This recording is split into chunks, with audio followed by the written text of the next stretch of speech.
ದಿನದ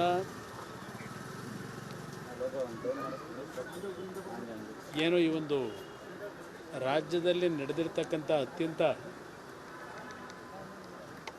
ಹೀನಾಯ ಘಟನೆ ಅಂತಕ್ಕಂಥದ್ದು ಹೇಳಲಿಕ್ಕೆ ಬಯಸ್ತೀನಿ. ಆ ಘಟನೆಗೆ ಸಂಬಂಧಪಟ್ಟಾಗೆ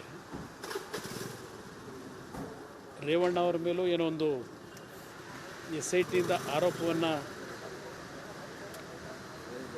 ಇವತ್ತು ಎದುರಿಸಬೇಕಾಗಿತ್ತು. ಅದರ ಹಿನ್ನೆಲೆಯಲ್ಲಿ ರೇವಣ್ಣ ಅವರಿಗೆ ನಿನ್ನೆ ದಿನ ಏನು ಒಂದು ನಿರೀಕ್ಷಣಾ ಜಾಮೀನು ದೊರಕಿದೆ.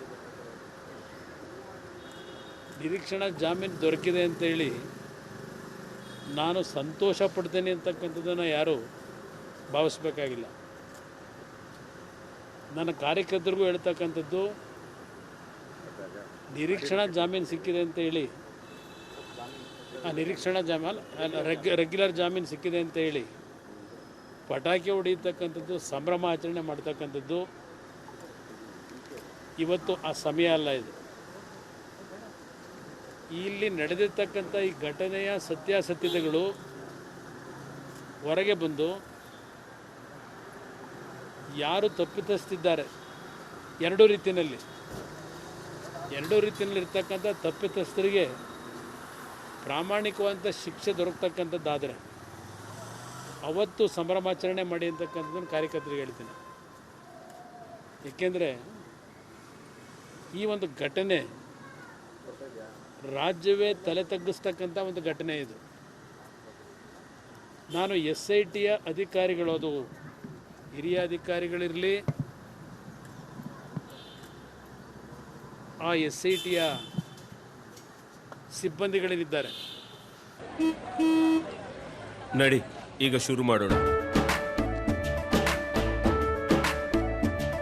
ಕೇಸರಿಯಿಂದ ಮನೋಲ್ಲಾಸ ಮನಸ್ಸು ಮತ್ತೇರಿ ಕುಣಿದಾಡಿದೆ ನೋಡು, ಮನಸ್ಸು ಮತ್ತೇರಿ ಕುಣಿದಾಡಿದೆ ನೋಡು. ಕ್ಷಣ ಕ್ಷಣವೂ ಆಚರಿಸಿ ಕೇಸರಿ ಹಬ್ಬ. ವಿಮಲ್ ಬಾಯಲ್ಲಿ ಹೇಳಿ ಕೇಸರಿ. ಬಹುಶಃ ನಿಮಗೂ ಜನ್ಮ ಕೊಟ್ಟಿರ್ತಕ್ಕಂಥ ತಂದೆ ತಾಯಿಗಳಿದ್ದಾರೆ, ನಿಮ್ಮ ಒಡ ಹುಟ್ಟಿದ ಅಕ್ಕ ತಂಗಿಯರು ಇದ್ದಾರೆ. ಈ ಪ್ರಕರಣದಿಂದ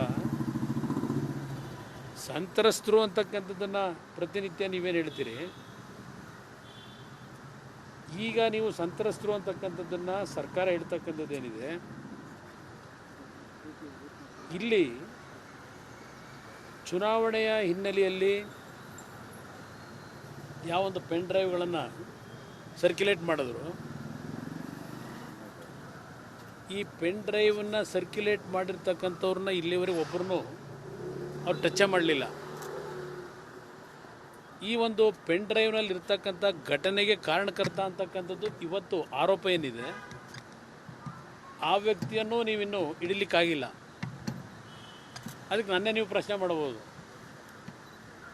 ನೀವೇ ಎಲ್ಲಿದ್ರೆ ಹುಡುಕಿ ಅಂತೇಳಿ ಹುಡುಕಿ ಕರ್ಕೊಂಡು